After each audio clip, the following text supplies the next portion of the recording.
Good evening, everybody. And yes, I am leaving this on a Friday evening. Wasn't able to do it yesterday evening. Hold on, I have to do something. Come on, Bella. I kind of locked my dog down here since I locked the door during shows. Anyways, back to the show. Welcome here to the Sports Talk Network channel. Welcome here to the Ramble. Steve's the rest-setting Ramble I'm watching on News Now. Kim Possible. It is back for 2019 edition. As I see, there's an actress from How I Met Your Mother on this new Disney com. Kim Possible. Well, tonight I'm obviously here to talk about WWE Elimination Chamber 2019 edition. I don't know if any of my team members or others will be able to join me. It might be just me, myself, and I, but that's all right. If anything, I'll have them here for WrestleMania predictions or WrestleMania review. Either way, it shall be totally awesome. Let's see how things go.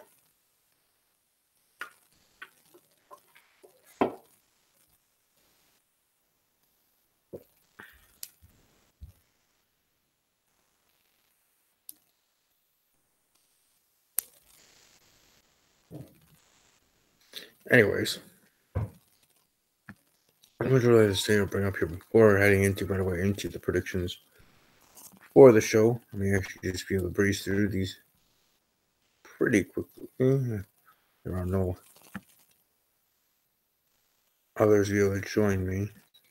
So I check here. The updated card for Elimination Chamber as it is right now. 1, 2, 3, 4, 5, 6, 7 matches on the card as of right now. Like I said, if I was able to have team members or guests, podcast episode will be a bit longer, but it is what it is. I think those that are watching live or watching archived greatly appreciate that. Always do, always will. But I guess without further ado, let's jump right into the prediction. Or the predicting.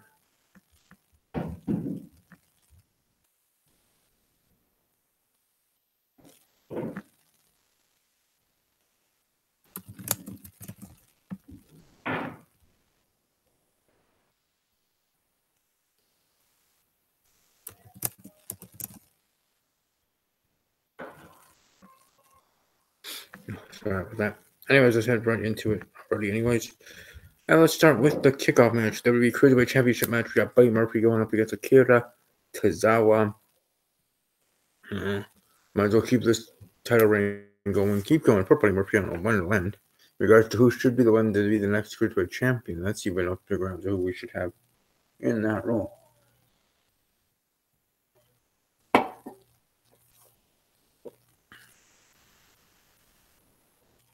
Brown, Buddy Murphy retained the Cruiserweight Championship, defeating Akira Tozawa. That's what I see happening there in the pre-show part of the kickoff match. Next up, no disqualification match. You have Braun Strowman versus Baron Corbin. I do see Kurt Angle and Drew McIntyre getting involved in this matchup. Actually, I'm going to go unconventional here. I'm going to go with Baron Corbin. I know most will probably say Braun, and maybe in the end it will be Braun, but I'm going out on a limb going with the way I see this feud, so to speak, keep on turning, moving forward, heading into Fastlane and heading into WrestleMania. So I'm going Baron Corbin over Braun Strowman. Next up, the Intercontinental Championship match. We got Bobby Lashley and Leo Rush against Finn Balor in a handicap match. And conventional wisdom will tell you that the person might be handicapped going to win the match. So I'm going to go with Finn Balor to win and become the new Intercontinental Champion. Now, how long his Intercontinental Championship reign to be, who knows?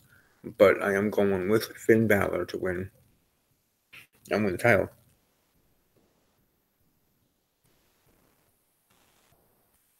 Now moving forward with the SmackDown Tag Team Championship match. We match up here of The Miz and Shane McMahon up against the Usos. I have The Miz and Shane McMahon winning. I think I have them still winning and keeping their title past WrestleMania, at least for now. Hopefully it could be moving forward for them. So So I'm going with The Miz and Shane McMahon.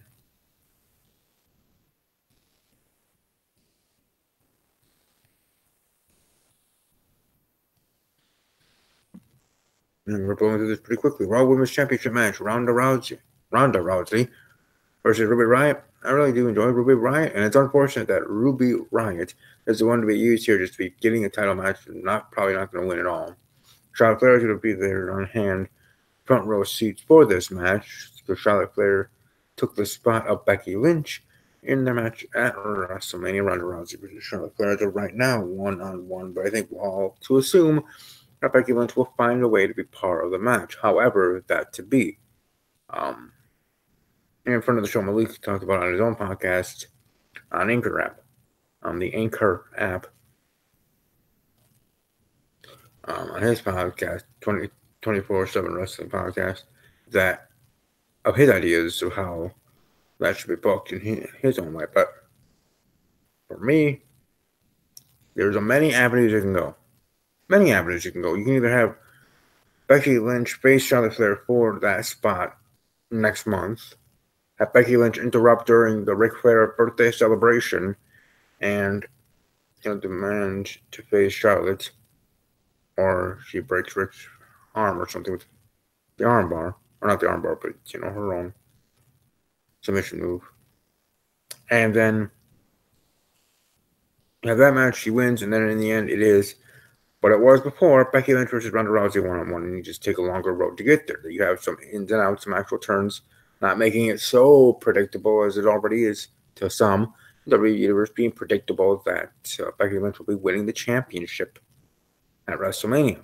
We've also been hearing the rumors of the unification of the Women's Championship, Raw and SmackDown, and that the brand extension is done and finished and over.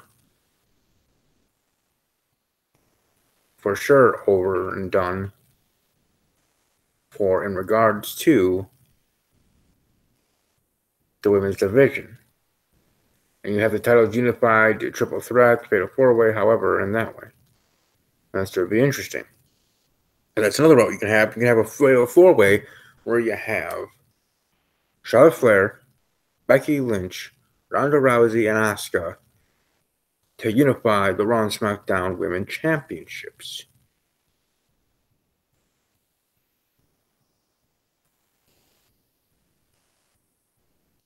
To face 1-on-1. Or four-way there. Or you could just keep it, or what most would probably say, have it a triple threat match. And have Ronda lose.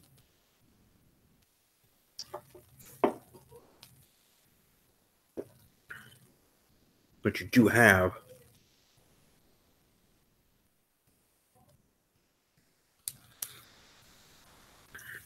Charlotte taking the pin of the submission, and Becky Lynch still be coming and winning the Raw Women's Championship.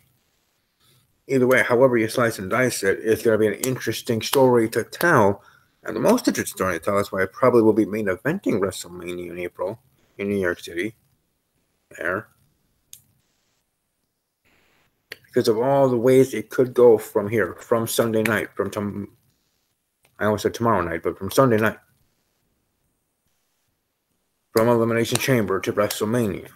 As I already counted the ways, of the different ways it goes. Now, whatever road or whichever thing and avenue and thought process or booking idea that you have, and I know my buddy and co-host here, Kyron, follow him on Twitter at SplashBroKyron.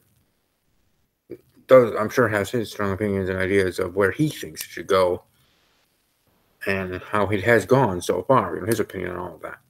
Unfortunately, he's not here tonight. But I'm sure maybe he'll share it on Twitter or share it next week when we review the show on where he thinks it's going to go from that point, from the aftermath of Elimination Chamber. But as much as this is the biggest storyline, this is the biggest thing, the Ronda Rousey, Becky Lynch, Charlotte Flair, women's division, women's titles, main titles, being the center point of WWE, at least in the fans' eyes. Elimination Chamber in itself, and it's a pay-per-view, at least this year, the 2019 edition, almost like the 2018 edition in a sense, is around women, but in a different way. Last time it was the first ever women's Elimination Chamber match, period, for Raw Women's Championship, where in the end, the beautiful and talented Alexa Bliss successfully retained her title and defeated all other combatants, and in the end, pinned to win and pinned Sasha Banks. This time, talk about the women, but are now crowning, at least first evers in this generation, women's tag team champions. And displaying these belts that look pretty dang awesome, by the way. But for these women's tag team titles. And that being the thing, the bigger thing. And who's going to be the first ever women's tag team champions? Because that is going to be very interesting to me. And we might as well talk about that since that is next up to speak about.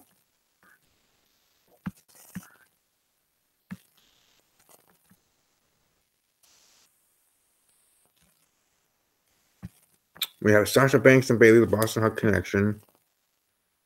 We have Sonya Deville and Mandy Rose. We have Carmella and Naomi.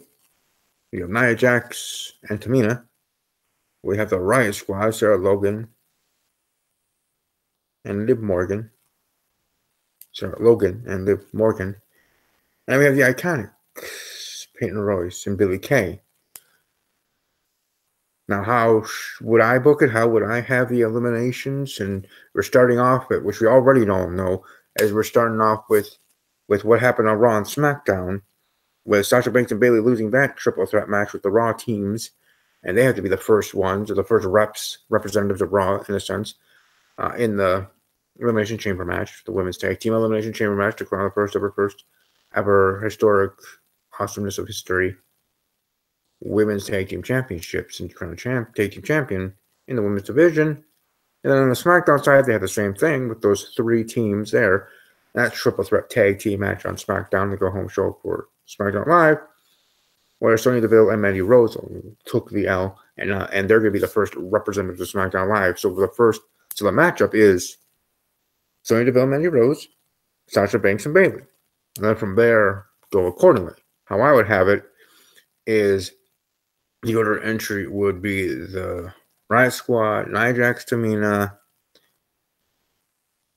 Iconics, and then Carmella and Naomi. In that order is how I would have them coming in. Now, order of elimination, that probably would go to, unfortunately, with Mandy Rose. She lost was the first one eliminated, the first ever women's Royal Rumble. She was eliminated last year in the first ever women's Elimination Chamber match, but she was in the title match. Along with Sonya Deville, they both were in there. So, okay. But I have them being eliminated for Sonya and Mandy. Then the Riot Squad, Sarah Logan and Liv Morgan. Then I have Carmella and Naomi.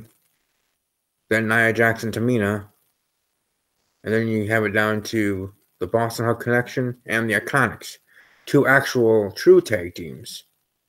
Now, there are a good amount of these are actual true tag teams.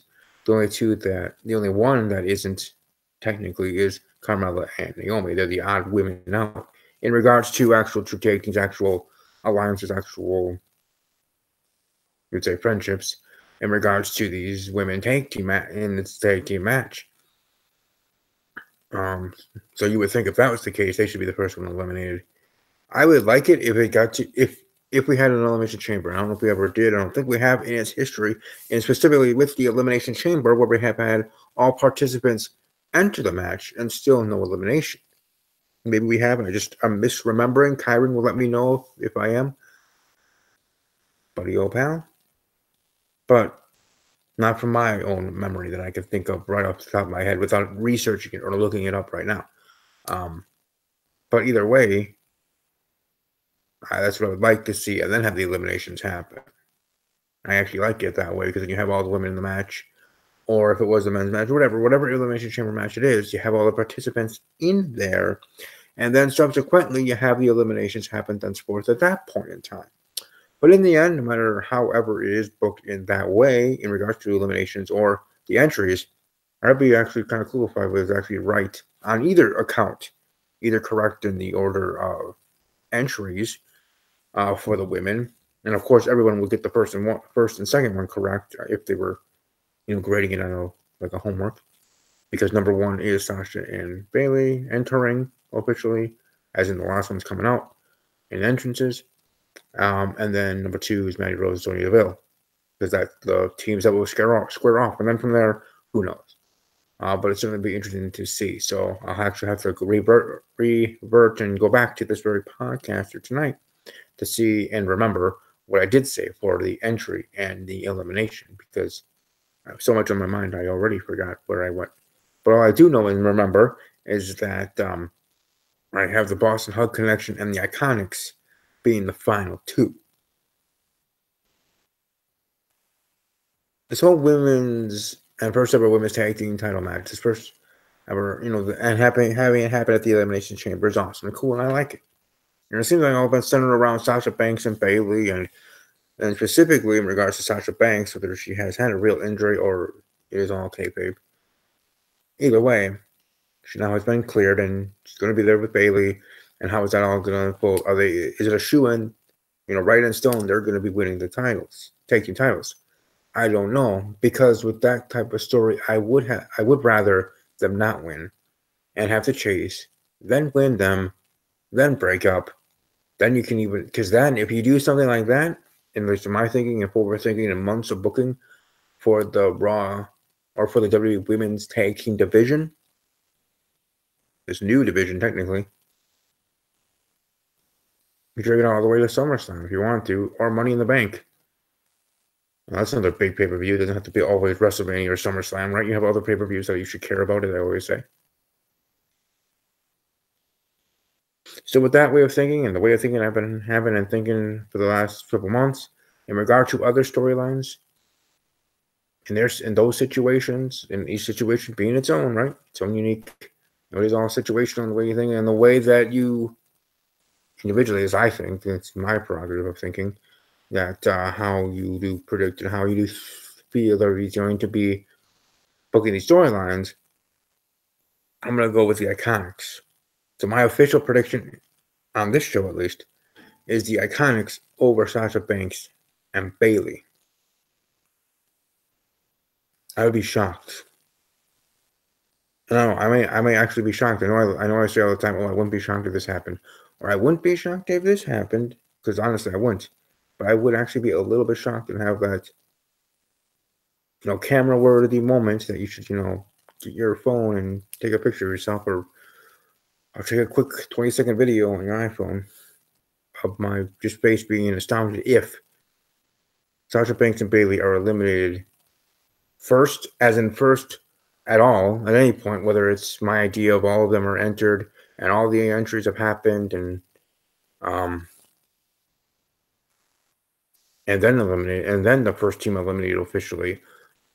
But even on top of that, I'd be more surprised and shocked if Sasha Banks and Bailey are first eliminated by Mandy Rose and Sonya Deville in their one-on-one before the first team enters from their own mini pod within the big Elimination Chamber itself. It's only a subsequent mini chamber that you're in. I'd be doubly shocked if that was the case, for sure. Well, we'll certainly have to see how that all goes. And hopefully it goes pretty well. I'm sure it will. I'm sure.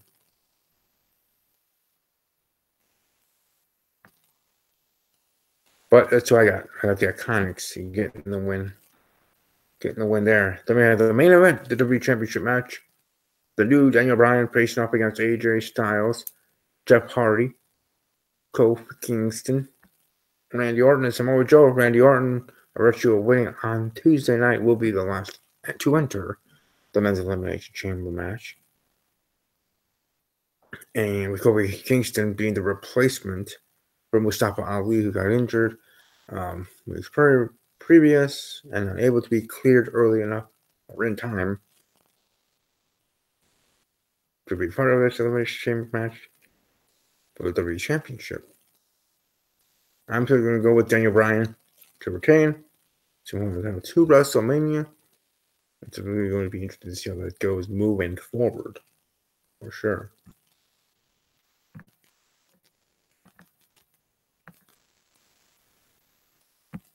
But yeah, that pretty much is my predictions for WWE Elimination Chamber. Daniel Bryan retaining the WWE Championship. The Iconics winning the women's tag team titles. Ronda Rousey successfully defending her Raw Women's Championship. The Miz and Shane McMahon successfully defending their SmackDown Live tag team titles. Finn Balor becoming the new Intercontinental Champion. Baron Corbin defeating Braun Strowman in the no disqualification match. Buddy Murphy successfully retaining his WWE Cruiserweight Championship in the kickoff show. So those are all my predictions officially now. Can't go back on them, but I do hope to look back on them fondly, and hopefully I do get all of them correct, obviously. I would just be happy if I get correct the women's order in and order out, as in order in of their entry and order out of eliminations. We'll certainly see. I guess I'll do that for the men. Order of entry. Number 1 being Daniel Bryan. Number 2 being Jeff Hardy. Number 3 being Kofi Kingston. 4 being AJ Styles. 5 being Samoa Joe. 6 being Randy Orton. In eliminations, I have first being Jeff Hardy. Second being Kofi Kingston. Third being AJ Styles. Fourth being Samoa Joe. And fifth being Randy Orton. And Daniel Bryan in the end. And Daniel Bryan getting the win over Orton. 1, 2, 3. So that's who I have for order of the men, just as much as I have for the women's Elimination Chamber match. For order of entry into the match and the order of elimination for the match and my prediction on that stuff. So it'd be a surprise if I got any of that right for either of them. But hey, it's all for fun. Just my opinion, the way Steve sees it in regards to this pay-per-view, in regards to WWE overall. It's certainly going to be an entertaining show. That's for sure. And even though I'm here by myself, hopefully you guys enjoy this. Entertaining enough with me, myself, and I. You know what is odd, me having this show on a Friday evening.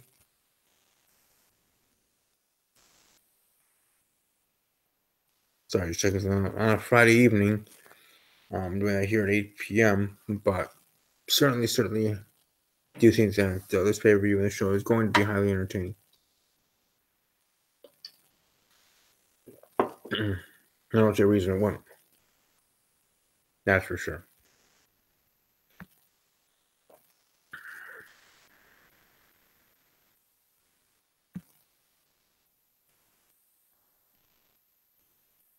I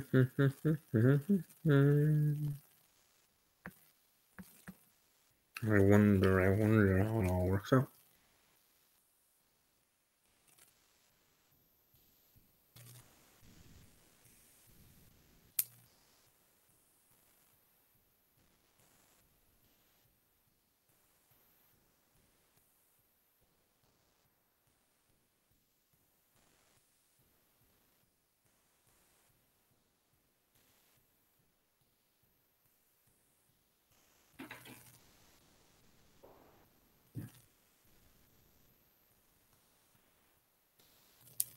I'm trying to think of what other things to be discussing in regards to WWE and other things to be discussing in regards to the Elimination Chamber. I know the biggest thing specifically is this women's situation with Ronda Rousey, Becky Lynch, and Charlotte Flair. We also have this Dean Ambrose situation where he's not even on the card here for Elimination Chamber. Then again, neither is Seth Rollins. I have a feeling there might be a contract signing at Fastlane between Rollins and Brock Lesnar. That would make sense. Or at least I wouldn't mind it if that was the case, right? You're not going to have Brock Lesnar in Elimination Chamber. You don't have to have him at all in Fastlane. But I think even having him even in that capacity, I think would work pretty well. Makes sense. To have both Brock Lesnar and Seth Rollins in the same ring. Contract signing at Fastlane. In regards to Dean Ambrose, where's I going to go here for him for the next 2 months before he does probably leave WWE. 50-50 booking in regard to him in EC3, losing the first week, then winning the next. All right, then, I guess. Also, where are they going moving forward regarding to Alexa Bliss? She is able to compete. She already has a couple of times, but they're still having her do her show and competing less. So I don't know if they're just still being cautious or if they're actually enjoying her in this gig as a host of this show. I remember in the past we had the Cutting Edge, we had Dean Ambrose's show, Ambrose Asylum, Jericho with the highlight reel. But they still were active competitors. They were top in the company in the sense at the time as well. So for Alexa Bliss, I think I just hope to see her more in the ring than doing her show. Unless they use the show to continue or start feuds for her, as the other shows were used for the superstars, like Edge and Jericho specifically. But I did, less extent Dean Ambrose. So his was pretty entertaining. Like the one, and then you also have Miz TV. And then Truth TV for a short time. But anyways, but Dean Ambrose one just had that nice one where he was interviewing Stephanie McMahon, and that was actually pretty entertaining and interesting back and forth there between Stephanie and Dean Ambrose. But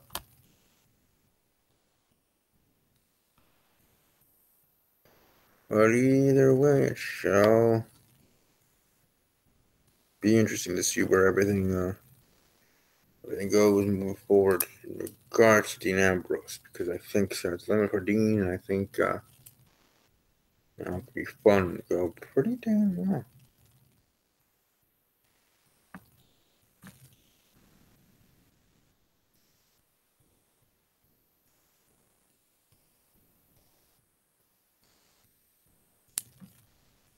But pretty much is it that you want to speak on and speak of in regards to Elimination Chamber.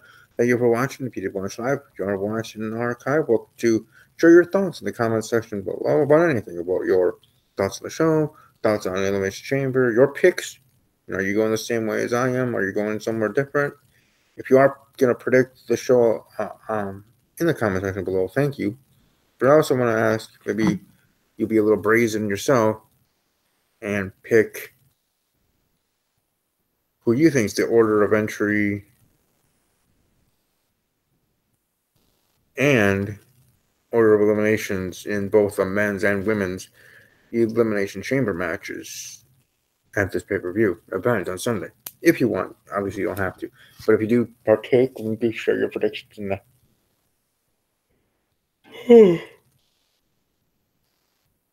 Sorry about that. But if you share your predictions in the comment section below, you're more than welcome to love to see where you think things are going to be going in regards to the show. So welcome to smash the like button, share the video, subscribe to the channel, ring the bell, and let others know about the Ramble, Steve's Wrestling Ramble. I also have, in a sense, moved my podcast a little, at least audibly, in the audio version. I will start having the podcast audio version each week being on, if I can hold this camera, hold my laptop, it'll be on Anchor app. I thank Malik for telling me about that. Anchor.fm / Steve's Talk Sports. But that's where I have my very first little topic podcast episode over there already. That should be there.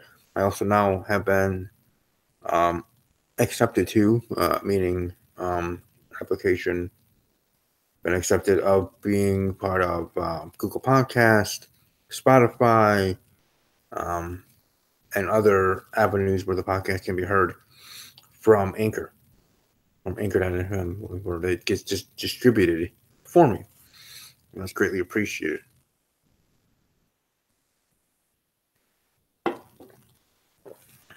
Welcome to check me out there. Like I said, Steve's Wrestling Ramble, and when Talking Packers with Steve comes back in April here with the NFL Draft Predictions episode, where I think all 32 how they'll do in the first round, and then the Packers for the whole entire NFL draft.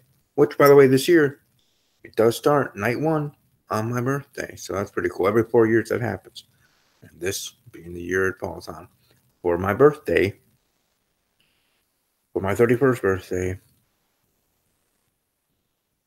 Night one, the biggest night of the draft, is on that day, April 25th. So it's nice hearing that from the big wigs, or quote unquote, in my profession of broadcasting, ESPN and otherwise, because they talk about the first night, April 25th, April 25th. Don't miss April 25th. NFL Network and otherwise. My birthday, getting a shout out. Then again, people have birthdays every day, so technically, somebody's birthday gets shouted out when they're talking about a sports thing or other thing as well. But for me, that's what's coming up on April 25th, night one, day one of the NFL draft. So be ready. Go Pack, go. Anyways, thanks again to everybody that did watch. Again, leave your thoughts, questions, or even concerns. I can only improve and grow with even criticism. As much as I might not want to hear it, sometimes the person needs to hear it. And I do take kind to criticism because I know you're A, you're being honest, and B, especially if I know you even more than just a fan of the show, I know you're genuine in what you're saying. And I'll, respond in kind and take your opinions or suggestions under consideration highly. But anyways, I also want to let people know, don't forget to check out, it'll be on again here at 9 p.m. Central, 10 Eastern, Kim Possible on Disney Channel. Probably will have re-airing Saturday and Sunday night as well. Just to share for those who care. I know I grew up with Kim Possible. With their animated movies being remade to live action from from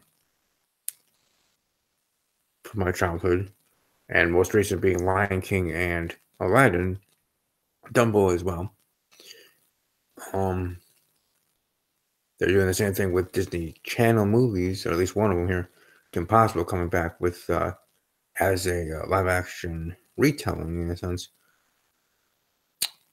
So, Christy Carlson Romano, if anybody remembers, was the one who played or voiced Kim Possible from back in the day. So, just a share of that if anybody at all cares.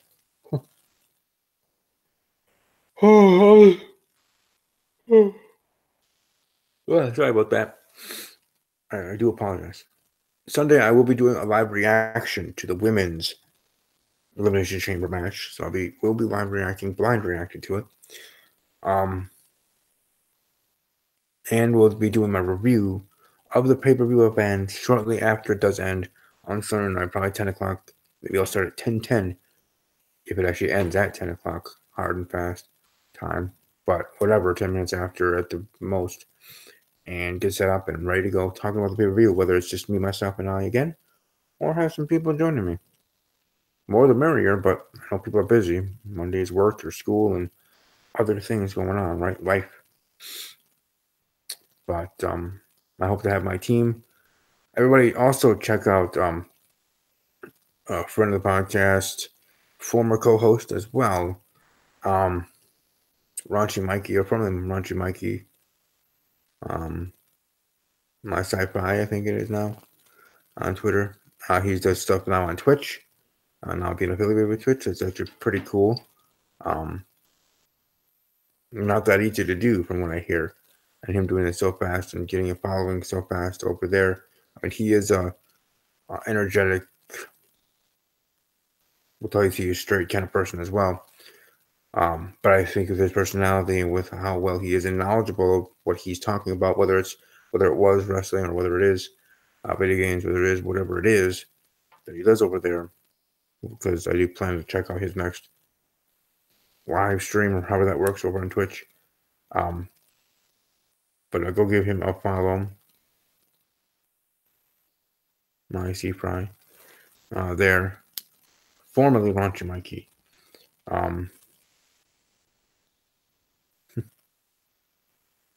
I'm happy for him. I really am. And I hope the same for me in my own trying to line of work in broadcasting, saving up money, going to school for broadcasting and doing that sort of stuff. For him, he's worked hard to earn this too. And just because he has it now doesn't mean he's going to slow down and working hard. He's going to keep it, because if you do slow down and you don't keep up the pace, then you'll lose it just as fast as you gained it. And he knows that. He's a hardworking SOB. He knows what's up and he knows what he has to do, and he's doing it. He's doing it successfully. I'm not going to pretend like I know how Twitch and stuff works. But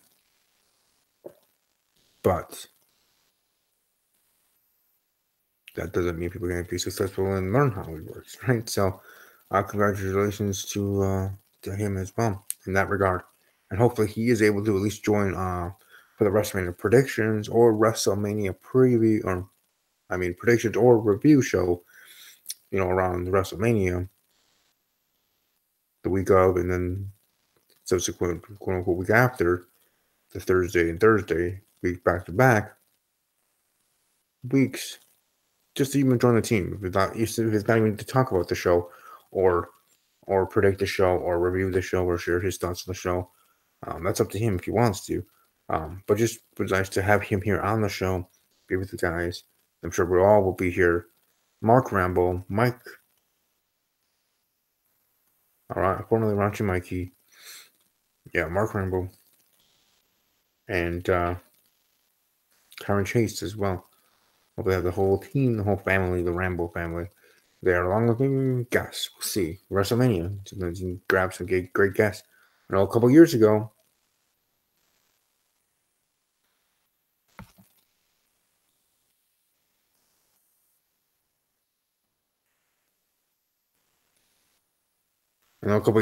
I was able to land having Joe Cronin of the Joe Cronin Show.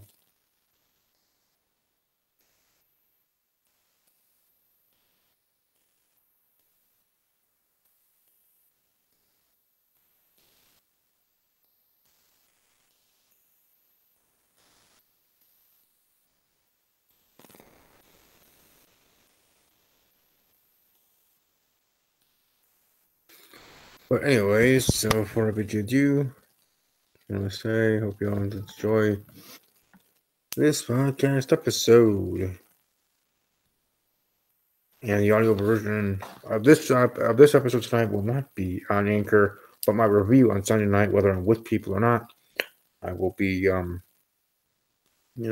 playing it on Anchor and posting it there as the audio version of it will be there. So my review of Elimination Chamber will be over there, not my predictions. But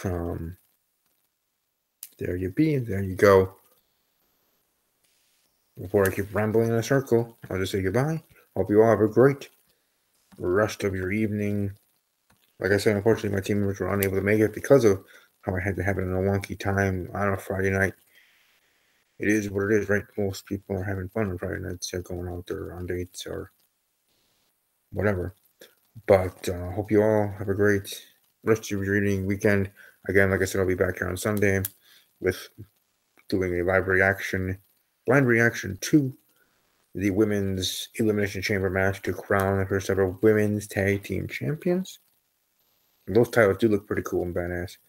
And then I will be doing a review of said show, at least a quote-unquote quick review, whether by myself or with others, and that one will be posted to Anchor.fm/Steve Talks Sports.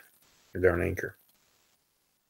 So if you don't already have the Anchor app, download it so you can watch my podcast over there in audio form, where you can watch it at any time. You can watch it while you're taking a long car ride or driving on a long ride or a long trip.